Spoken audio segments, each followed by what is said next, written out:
Pokémon. It's one of the most influential and legendary gaming franchises of all time. It was a fantastic game series. The cards were cool, that show still slaps, and the theme song, fucking perfect, alright? The shit still slaps, I have it memorized, and the last time I watched it was when I was like 11. Unfortunately for the world, sometime after Gen 6, they stopped making actually cool games, and the quality started slipping. Maybe it's because I turned 14 and I learned I could do cooler shit than play Pokemon, like jack off or contemplate suicide as early teenage boys do, but Pokemon stopped hitting sometime around 2016. And Pokemon has a genuinely special place in my childhood, so I was sad to see it go. When I was a little kid, I was broke, so in order to play Pokemon, I had to hustle up, pay, or trade or scam my way into a Nintendo DS and the games that I managed to get my hands on, which were Pokemon Soul Silver, the best one, Pokemon Black, the second best one, and Platinum, the third best one. And definitely not because they were the ones I put like well over 200 hours into. The second best one, of course, has the best writing for an antagonist in Pokemon. Pokemon is a pretty simple game. They get away with selling game mechanics from 1997, with new graphics and minor gameplay changes, maybe a big one if we're lucky and it's a good generation. And the writing for these is always pretty bad. Hey, you, 10-year-old kid, go make magic pets beat the shit out of each other until you're the best in the country. And also, here's a group of literal terrorists who you, yes you, 10-year-old child, are gonna fuck up and eradicate. It's RPG for kids. It doesn't need to be complex or even good. It needs to be mildly entertaining and look cool. Which is why Team Plasma and N from Black and White and their sequels confuse me, because it's shockingly self-aware, and a rare instance of an antagonist who is genuinely a good person doing good things. Team Plasma itself is an interesting commentary on Pokemon, unlike Team Rocket, who are just mafioso thugs, or whatever was cooking in Gem 3, with the teams arguing not over material things, but rather trying to incite the actual end of the fucking world. Team Plasma is, get this, an animal activist group. They think the whole world of Pokemon, the concept of forcing animals to fight, is wrong. The only issue is their approach. Okay, so real talk, I really don't appreciate how much coffee you've been drinking. Okay, we need to talk about that. You need to stop.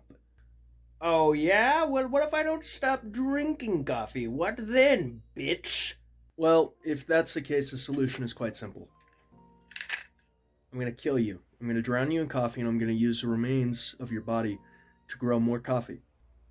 What the fuck? And their refusal to acknowledge non-problematic Pokemon ownership.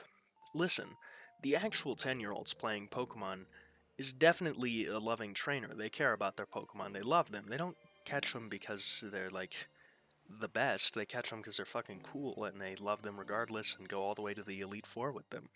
The 27-year-old goth girl who just gave me the most leg-shaking and soul-snatching head of my life and promptly started playing her Game Boy, she is definitely committing eugenics via the power of Ditto to get the right Pokemon. She's an issue, not the 10-year-old little kid.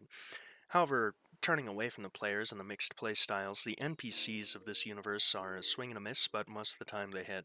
Pokemon is a soft world, so rarely is someone a cunt, and normally when someone is a douchebag, you promptly beat the shit out of them. And also, a lot of people just have Pokemon because they're cool little guys, not because they like fighting or eugenics. Of course, Team Plasma does not care about this and will run your shit indiscriminately.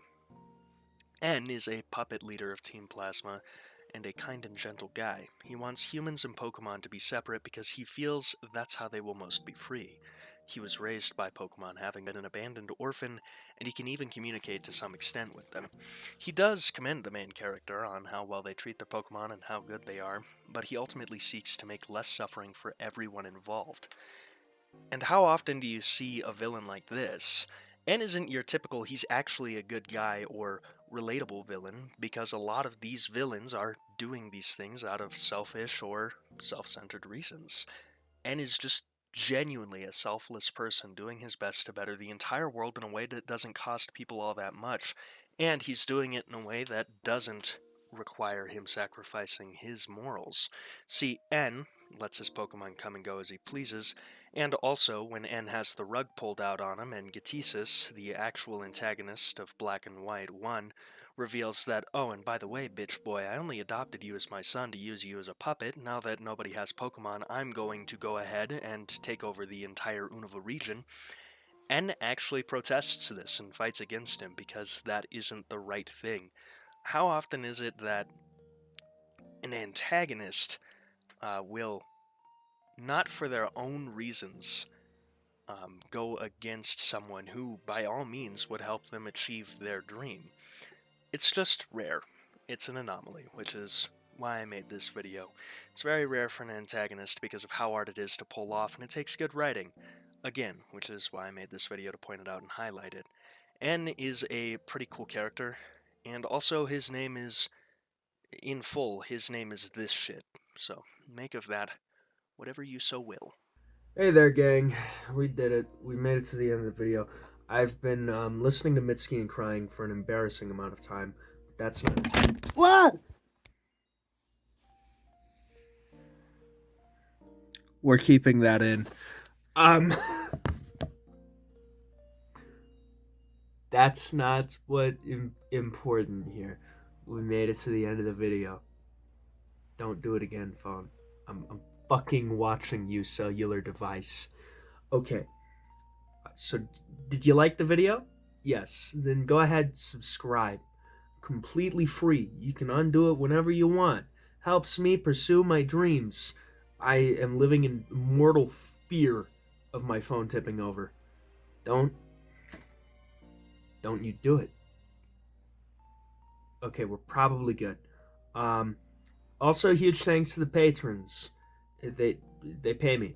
I don't touch any of the money I make from YouTube. It all goes in a savings account because suffering now means that I will have a ton of money later. But I do touch the Patreon, and you do get some pretty cool benefits from that, which is merch, because I have yet to set up actual merch, but that is coming soon, believe you me. Reading the stuff I write that goes into my books, which is also coming soon, believe you me. And voting on polls for the mystery series, which, if you don't know what that is because you're new here, then go watch other videos of mine. Most of all, just thank you for watching. Thank you so much for being here. Have a great time, and until next time, memento mori.